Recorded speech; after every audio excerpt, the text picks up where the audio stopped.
I'm Willem. Nice to meet you. Nice to meet you. Nice to meet you. It's my wife, Jocelyn.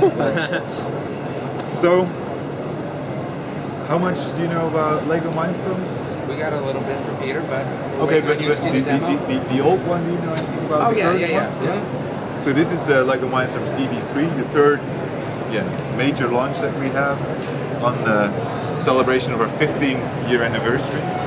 What you can here's the box. It comes with over 600 pieces where you can build 5 different robots. The 2 that I want to focus on are Reptar and Everstorm.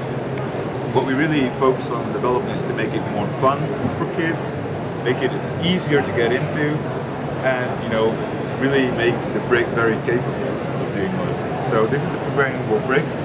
It has a much faster processor, a lot more memory and all these things.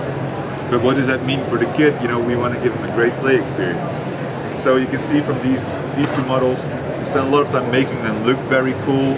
There's a lot of expression and personality. But of course the personality really shines when you see it move. You make your Lego come alive. That's the great new thing. Integration with smart devices is another big thing that we've been focusing on.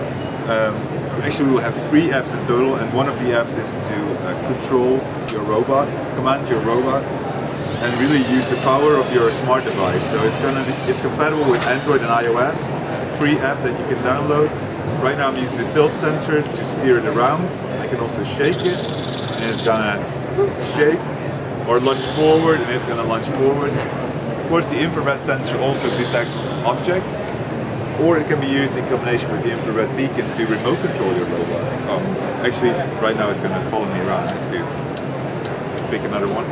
I can remote control it. I can, do whatever I want. I can do this without doing any programming.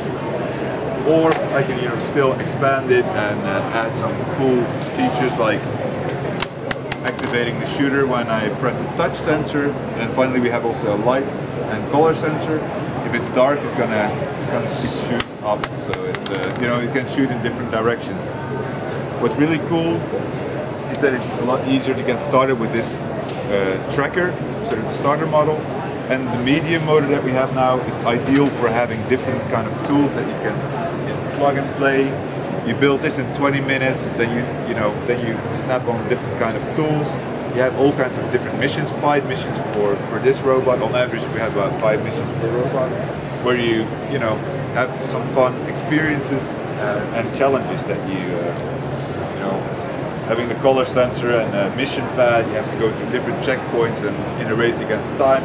So adding a lot more story to it as well, a lot more purpose. So this one has actually 4 different tools that you can build at the same time. In addition to these 5, there will be 12 bonus models available for download when we launch. They are actually developed by the Lego Mindstorms expert panel. They've also been, these are the adult fans. They've also been involved in the development, and we consulted a lot with them. So we're confident that we're actually giving something that's really great for kids, but that the adult fans also will love and be able to hack. Powerful processor, running Linux, having a USB host so you can add all kinds of peripherals. We support Wi-Fi dongles out of the box so you can get your robot,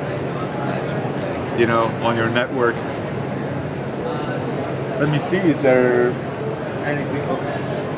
Give me if you want to know more. I think you covered it. I mean, that's really neat. So different program blocks. You can see it's very iconic. This is like the medium motor, 1 motor, 2 motors. If I say 2 motors, I'm going to drive forward, and then I can wait for some different kind of sensors. So now I'm going to wait for the infrared sensor, and this is now the distance less than 50. I'm going to set that to less than 25, and then I'm going to put another one of those move blocks, and then I'm going to, instead of saying driving forward, I will change the parameter to stop.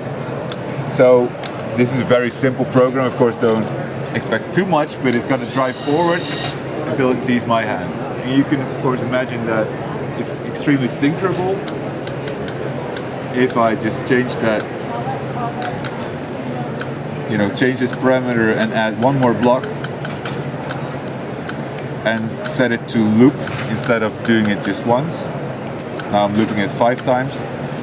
I will have a robot that's going to drive forward. When it sees something, it's going to back off, go and drive forward. on a back up. So you know you sort of have a wall avoiding or object avoiding robot that literally you just program in 1 minute. Yeah. It's got a bit. Naughty. So that's kind of the new thing, making it also a lot easier to get into it and command your robot in a variety of ways. Infrared beacon, smart devices, on the brick, or through the software. Thank you very much.